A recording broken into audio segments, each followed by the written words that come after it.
Ever wondered how to weld a 10mm steel plate with a square butt joint in this position? Well, what position is this? I repeat my question again. What welding position is this? Let's dive in.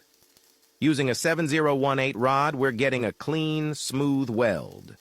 Notice how the arc stays steady, and the weld pool flows perfectly. The key? Correct angle and steady speed. The 7018 rod gives deep penetration, making it ideal for strong, defect-free welds. Consistency is everything.